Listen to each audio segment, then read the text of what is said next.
One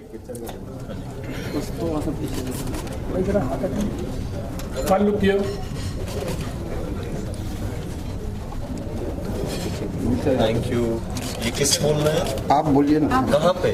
यहीं पे बोलिए। पहले बोलिए ना सर, एक बार प्यार से।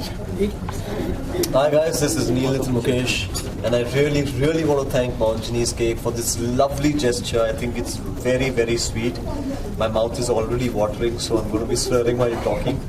But I don't feel like cutting it, but as tradition to cut the cake, I shall celebrate with Monjani's. And this is, thank you so much for Dussehra. Dussehra releases on the 26th of October in a theatre near you. So go watch the film, give us love, give us respect, and wish us all the best. Come Didi. Let's go. Yay! Thank you. Happy birthday. Happy birthday, Dussehra. God bless you. Thank you, Didi.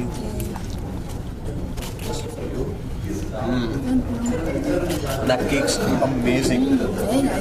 दीदी photo sir एक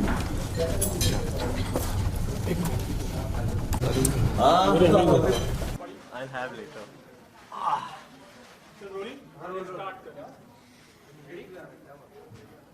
चलो rolling. Sunil, सबसे पहले तो दशहरा की बहुत बहुत बधाई आपको। Thank you so much. क्या कुछ कहना चाहते हैं आज के खास मौके पर?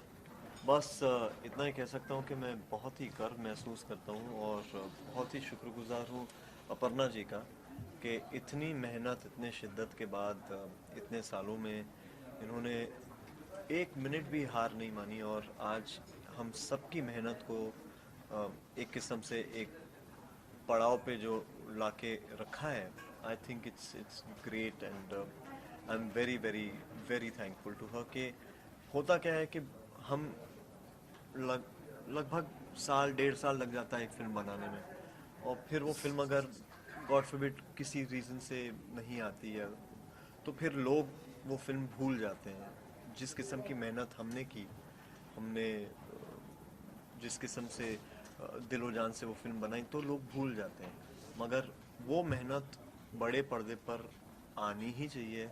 अगर फिल्म शुरू हुई है कंप्लीट होके रिलीज़ होनी ही चाहिए और इस किस्म से इतने अच्छे पैमाने पे रिलीज़ कर रही हैं, बहुत कम लोग इस तरीके से करते हैं। मेरी पहली ही फिल्म जॉनी गद्दार करीबन 1.5-2 साल अटकी थी और उस समय भी मैं जानता हूँ कि बहुत लोगों ने हाथ ऊपर कर लिए थे ये कह के कि एक अटकी हुई फिल्म नहीं आती, ये फिल्म कभी रिलीज़ नहीं होगी। मगर मैं जानता हूँ कि किस किस्म से हम लोगों ने जॉनी गद्दार पर भी मेहनत की थी और एक अटकी हुई फिल्म आई और आज अगर मैं हूँ आप लोगों के सामने तो उस एक फिल्म की बदौलत हूँ। तो मैं जानता हूँ कि क्या गुजरती है, क्योंकि एक फिल्म से कितने लोग जुड़े होते हैं और उन सब की मेहनत आज आपके सामने आ रही है। बस उसी से खुश हूँ कि जी। Neel, film name is Dasara जी। जस्ट लास्ट वीक दशहरा या पर लगता है कि it's going to really affect है डेफिनेटली वो एक दशहरा के मौके पर जो फिल्म का हमने जब फिल्म, हाँ जी, जब फिल्म राइटर जो है हमारे फिल्म के, ये फिल्म का नाम तो बहुत सालों से है तो हम ये मौके का इंतज़ार नहीं कर रहे थे कि दशहरा आएगी तो दशहरे पे रिलीज़ होगी। It just happen to be very coincidental. जब आप फिल्म देखें तो कहानी जो है वो एक्चुअली कहानी दशहरे के इर्द गिर्द प्लेस की गई है और क्योंकि एक पॉलिटिकल सटायर है, एक पॉलिटिकल थ्रिलर है, रुद्र प्रताप सिंह का जो किरदार मैं निभा रहा हूँ इस फिल्म में बहुत ही इंटरेस्टिंग कैरेक्टर है क्योंकि दो पहलू हैं। अब वो जब एक स्टैंड ले लेता है और आगे बढ़ता है कि ये कैसे इन चीज़ों को कनाश कर देगा एक किस्म से, तो it's very symbolic in nature also for the film to have a title Dussehra because as all Indians and Hindus and people who all over the world would understand religion would know what Dussehra is when Ram went out there and destroyed Ravan and cut off all his heads. So it's about those 10 elements that were put to rest by Lord Ram. Not that I'm depicting Lord Ram or there's nothing religious you know in the film, but it's very symbolic in nature that a man who's an encounter specialist on one hand has to be so cold-blooded, but on the other hand he's a husband. He's also a man who's got a family. He's also got those emotions in him. So to create that balance between two emotions and then go out there and take a stand for women and for their empowerment, I think that was very important. And when we started the film, all these debatable topics that we are discussing now in the last 1 week, unfortunate events that have happened, those weren't there. There was this one topic that we were making on the film on, after which so many incidences have come. That's why I'm very happy that the film's seeing the light of day, because it's a topic that needs to be discussed and put to rest. Yeah. Film poster से quite powerful लग रही है, your performance, your look है looking very powerful. What have you to say? Because लग रहा है कि कुछ फिल्म में it should be really something trying to convey a good message. Yeah, it should be. It's something that was put on my shoulders with great responsibility. I'm very thankful to Aparna ji that and the writer and the director of the film that they considered me worthy of portraying this character. First of all, it's along with being a mass entertaining film, it's also a very topical film. It's also got a topic very delicate. There's a storyline behind it, and there are some incidences in the film which are based on some true facts. When you see the film, you will know about what we are talking about. So when you are going out there and portraying a cop on screen in a thriller, in a political satire, you're shouldering a very mature character.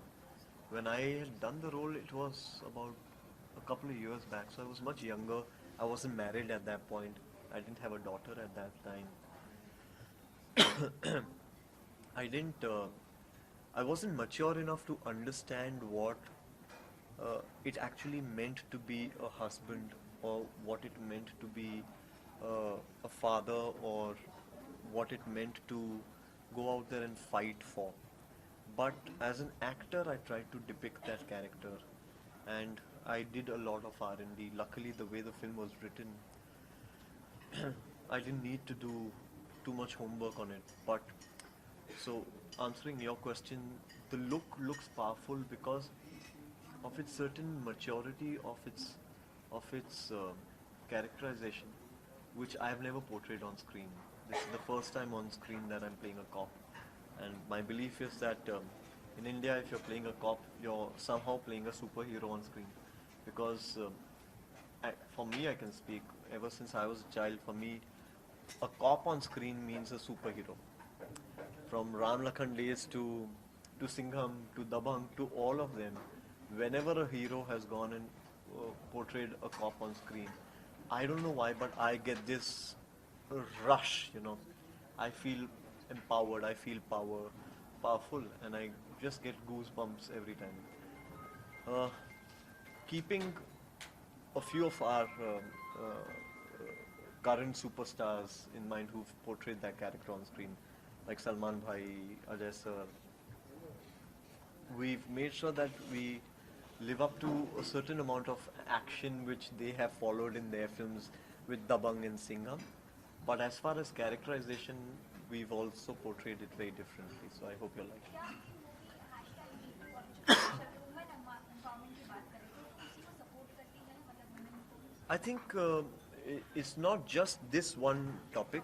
In general, I think the film, and we all always support women empowerment. It's very unfortunate that we have to talk about women empowerment. It should be all the time. It should not just be one topic of discussion for one phase, then we forget about it. In fact, I was just giving an interview earlier and I said that there shouldn't be a thing like this existing, because we as human beings have evolved so much. Women have taken up such great stands in such great professions. We have a woman powerful more than a man in every profession possible. Every person should stand up for themselves, shouldn't be shy about anything. So whether it's your current movement of Me Too or whether it's women empowerment, It should be vice versa, even for men, even if they are subjected to something that they are not happy about. You're after all just a human being, you know. So I think that sensibility and that emotion kind of starts from home, that upbringing. So that should be inculcated from much earlier. Tarun ji, film police को लेकर, जी। Police corp को लेकर ऐसी कई फिल्में हैं, जैसे mention किया, जी। क्या अलग रहेगा इस सब्जेक्ट में? बिकॉज ज़्यादातर देखा गया कि एक कॉप की जो कहानी होती है वो हमारे जो सोसाइटी में जो इवेंट्स होते हैं एक्चुअली वो एराडिकेट करने की कोशिश रहती है, पर what was so something very interesting about it and why Neil also? सिर्फ एक्शन फिल्म में नहीं है कि जिसमें सिर्फ एक पुलिस वाला मारधाड़ कर रहा है। इस फिल्म में एक इमोशनल पहलू भी है पुलिस वाले का, जो बहुत कम फिल्मों में दिखता है। पुलिस वाले की स्टोरी हो, पुलिस वाला आता है, मारधाड़ करता है, चला जाता है, पर यहाँ ऐसा नहीं है। यहाँ कुछ अलग सा है, यहाँ इमोशन भी जुड़े हुए हैं, पर्सनल इमोशन जुड़े हुए हैं। जब आप फिल्म देखेंगे तब आपको समझ में आ जाएगा मैं क्या बात कर रही हूँ। नील, जैसे हम कॉप की कहानी बताते हैं तो definitely there is a both the side, negative positive, और अगर फिर जब सिस्टम की बात करते हैं पॉलिटिकल लेवल पे, तो ऐसी कुछ चीज़ें हम बताना चाहें जहाँ पर ऐसे लगता है कि we trying to So we are not trying to be preachy about anything out here. We are not going against the system. We are for the system. The film is not fictitious in nature completely, or fictional, that one will not relate to it. Like Aparna Didi just mentioned, that it's not just an out action film which doesn't have a story or a message. There is a very strong message in the film also, and the topic is very delicate. It starts, the one line of the film is about, it starts with an incident that provokes this one encounter specialist to go out there and take a stand. But when he does that, how the system comes back for him, how the people hit him back, and his personal life gets affected by it. Now how he fights that system, whether it's for justice, whether it's right, and whether his system, whether his unity stands with him or not, is what the film's all about. I think that is what Dussehra is all about, you know. Sunil, अभी हमें एक नया मेहमान भी आया, तो किस तरह मैनेज होता था सारी चीज़ें? Well, पिछले 30 रातों से मैं रात की शूटिंग कर रहा हूँ, इसलिए फ़िलहाल अगर आपके सामने आँख कुछ ज़्यादा फड़कर आ रही है तो उस वजह से है. Last 30 nights I've been shooting nights, and Nurvi is 1 month and a few days now. My wife is a hands-on mother. She's taking great care of Nurvi. Nurvi का अभी वो साइकिल सेट हुआ नहीं है, तो अभी रात में ही जगती है. तो मैं यहाँ पर था नहीं 1 महीने, पिछले 1 हफ्ते से जो आया हूँ वापस, तो दिन के रूटीन में जाने की कोशिश कर रहा हूँ, मगर वो हो नहीं पा रहा क्योंकि अब नुरवी का वो रूटीन अब तक सेट हुआ नहीं. But it's a great experience. She is a delight in all our life, and we can't be more than happy. Deepika and Ranveer getting married. You worked with Very Deepika. happy for Deepika and Ranveer, both great friends. Deepika is one of my most favorite co-stars, beautiful human being. I can't tell you how excited I am. When I received the invitation also, I was like so happy for them. I was like, wow, you know, some marriages are supposed to happen, and this was supposed to happen. I'm very excited for them. Your wedding was the grand, actually, the grand way. क्या याद करोगे? क्या certain Well, my wedding was an affair where I got a lot of love and affection from people who were there. I think the turnout just happened there because of the respect that people have for my grandfather, for my father, and a little bit of love for me. So I think it just shows our goodwill more than anything else. You were asking something, sorry? coming back to okay. Haan ji. How was developing into the policeman character? आपको कितना प्रयास करना पड़ा? आपकी क्या practice है? जैसे आपने बोला था वो पहले की बात थी, आप mature थे जितने आप. Correct, तो आपने exactly. क्या practice किया? कैसे आपने आपको इस character में I'm glad. very intense हाँ जी, I'm glad that you asked me this question. इसलिए मैंने वो उस समय आपसे वो बात कही थी कि जब ये किरदार किया था उस समय इतनी मैच्योरिटी थी नहीं.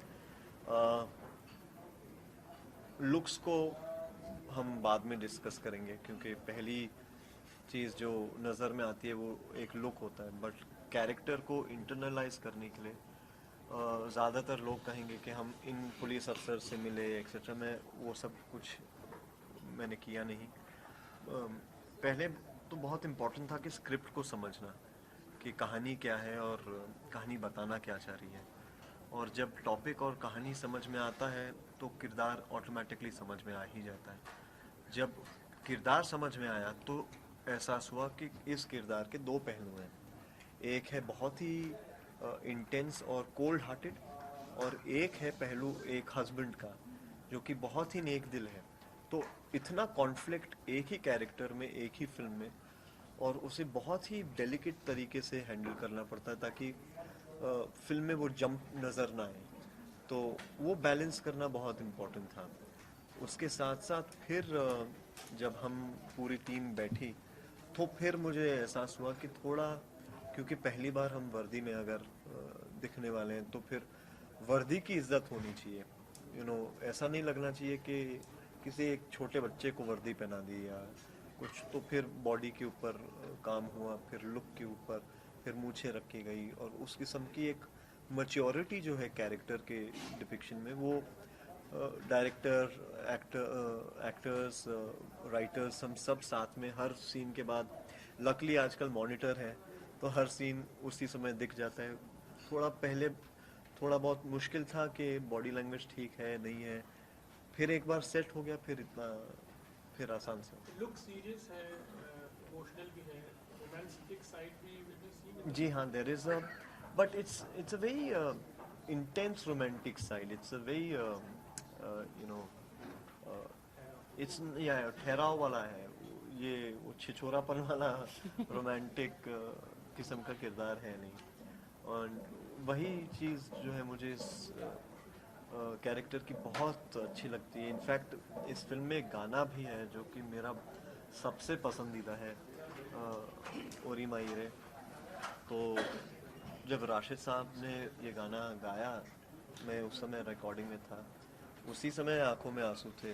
जब पिक्चराइज हुआ, और अब भी जब वो पिक्चराइजेशन ऑन स्क्रीन जब दीदी ने रिलीज़ किया गाना देखा, तो एकदम से आंखों में वापस आंसू भर आए। इतना इमोशनल इंटेंस गाना है, और वही कहानी भी है। हाँ जी, या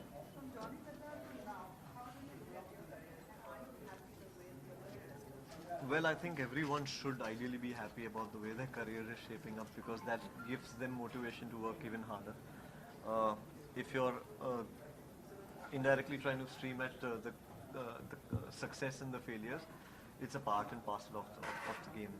I have been a part of this beautiful industry 12 years now, 25 films old already, and worked in some really fine films with some really fine directors, continuously trying to prove myself every Friday.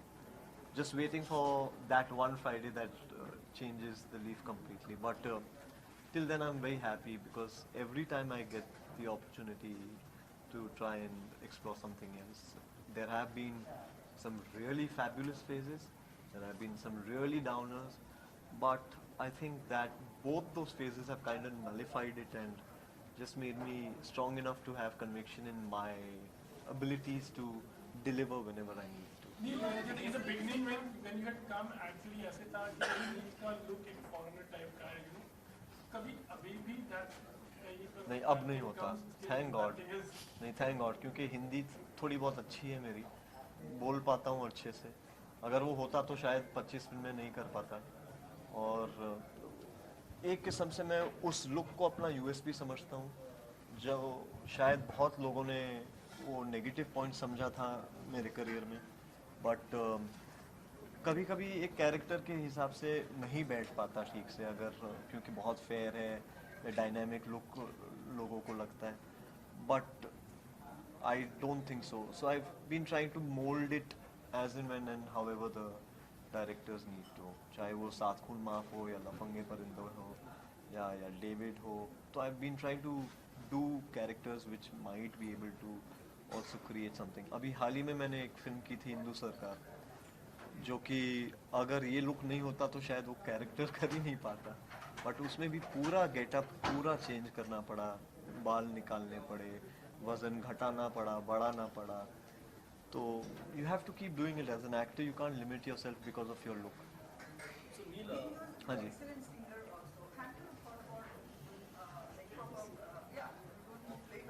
I do sing, but I haven't yet jumped into it, only for the reason because I have major competition at home, you know, and at least at home you can't compare me with acting abilities with anybody, but with my grandfather, with my father around, that competition can't be beaten. So I I don't call myself a bathroom singer. I do sing. I in fact compose. I play the piano as well, and hopefully someday I'll come out with all my compositions which I've composed till now. I'll just spring a surprise and get them out. But till then, let me just still get a foothold in my career and keep doing my work for a while. Initially, I didn't do it. Why? Because I didn't want this confusion to be there with the audience, whether I'm an actor or a singer. I always wanted to be an actor, and I didn't want that confusion. So I said, let it just pass by. Now that I'm seeing the younger trend that's happening, where actors are singing, doing everything, now I'm slightly more confident that okay, and so many films old, now I'm confident that people now know, okay, he can act, maybe he can sing too. So where others are trying very hard to sing, I think I can sing. Yeah. ਹਾਂਜੀ। My brother's film has started. It's 70% complete. It's our home production. NNM Films is my younger brother's and my production, my father's. And we have tied up with Miraj Entertainment. So I also am the director of Miraj Entertainment. We produced a film called Madari last year, which starred Irfan Khan sir. And this year we are doing a film called Bypass Road, which is 70% complete now. And rest of the shoot should finish, principal shoot should complete by mid-December. Sunil Sahu भी हाँ जी। उसके बारे में क्या कुछ कहना है? Saho is one of my most exciting projects right now. It's one of the biggest films I've worked on. It's about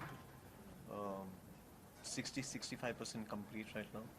We recently shot one of the biggest action sequences you will see on Indian television or Indian cinema, is that of Saho. It's in 3 languages, Hindi, Telugu, Tamil. That's why it's taking time, because we shoot all 3 simultaneously. So there's a lot of look changes that are happening between films. So I luckily had a bit of a gap for Naman's film, for which I had to gain weight. Now Saho starts again in December, so again I have to drop all that weight down. So I have about 3 weeks, 4 weeks to drop a few more kgs down. So yeah, it's nice, it's interesting. Are you seeing this flow patterns is there in the film, and you have that thing what has been recited on the Yes. It's there to can you You want me to recite that? I don't know whether it's there or you are reciting. No, it's a part of the film. It's a part of the film. You want me to recite it? Can you recite it for me once, please? नाच करने पाप न भवति पापम न भवति, पापम न भवति। संस्कृत में ना? I know that. But is it that you reciting? No, it's not me reciting. It's more of the ideology behind what it is. It's what the film also depicts. But we have some great Sanskrit shlokas by Rachit Saab also has sung. In fact, our BGM is very, very strong. And you'll get to, I mean, if I spill all the beans now, then there's really nothing left. So let there be something for you all to praise or criticize, na? Which you all will eventually do. Thank you and wishing you all the best. Thank you, thank you, thank you.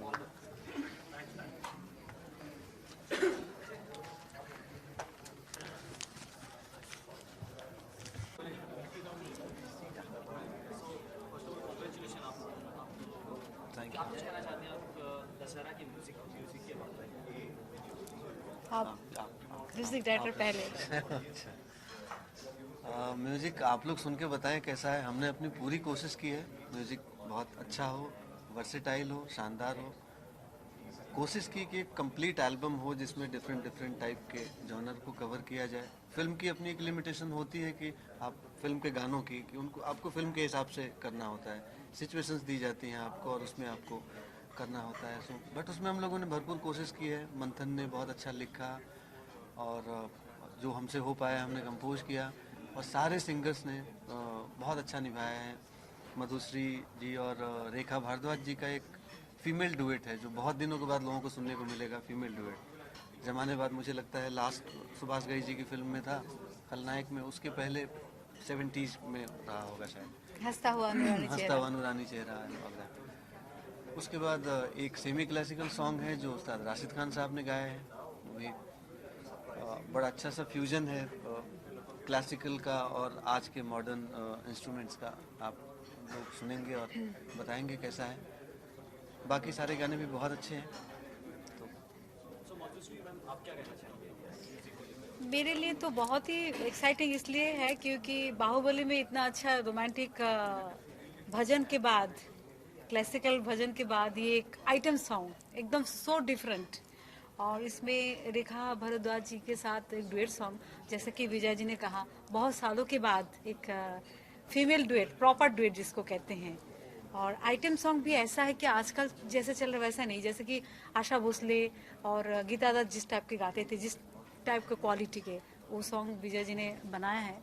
और I am so lucky कि मुझे उन्होंने choose किया है। Normally इस industry में क्या है, कोई भी गाना हिट हो जाता है, उसी स्टाइल का गाना आपको मिलता है, लेकिन इन्होंने मेरे ऊपर विश्वास किया कि शायद मैं आइटम सॉन्ग गा सकूंगी और मैंने निभाया बस।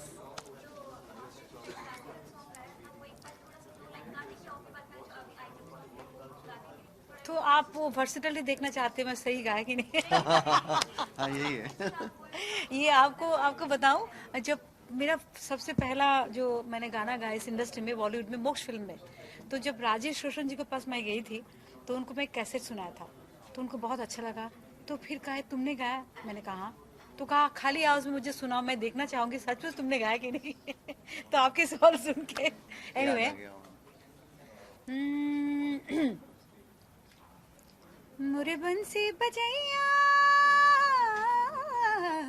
नंदलाला कन्हैया, मुरे बंसी बजैया नंदलाला कन्हैया, मोहे मोहे ऐसे नहीं छेड़ो सावरे, सुनो सुनो मोसे नहीं खेलो दावरे, जाके यशोदा से कह दूंगी रे, कान्हा सो जा जरा, हो कान्हा सो जा जरा।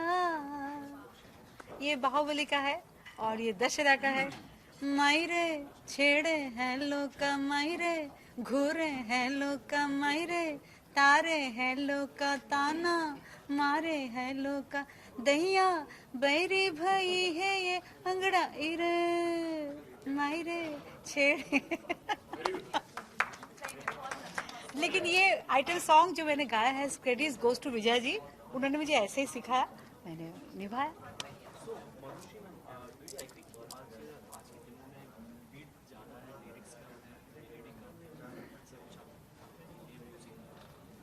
ऐसा नहीं है, आज की म्यूजिक में भी लिरिक्स है, आज की म्यूजिक मेलोडी है, सभी है, डिपेंड करते हैं।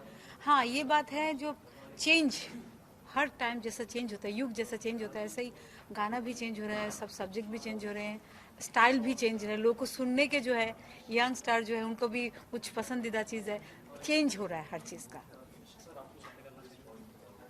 मैं ये ऐड करना चाहूँगा, एक तो मैं इस बात से इत्तेफाक नहीं रखता, इन्होंने कहा मुझे चूज़ किया गया। मैं आपको बताऊं, जो पहले दिन से ये गाना बना, कंपोज हुआ, तो सबसे पहले दो नाम आए, दो डिफरेंट टेक्सचर्स के लिए, एक मधुश्री और एक रेखा भारद्वाज। सो उसमें कोई विश लिस्ट कभी भी नहीं था। Right from the beginning it was all decided, they are going to sing these lines according to the composition.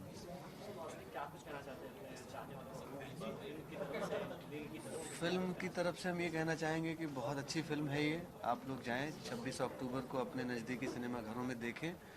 बहुत अच्छे गाने हैं और नील नितिन मुकेश जी के लिए भी एक बिल्कुल ही डिफरेंट ट्रैक है। उन्होंने बहुत कुछ एक डिफरेंट कैरेक्टर आजमाया है और बहुत अच्छी बन पड़ी है फिल्म।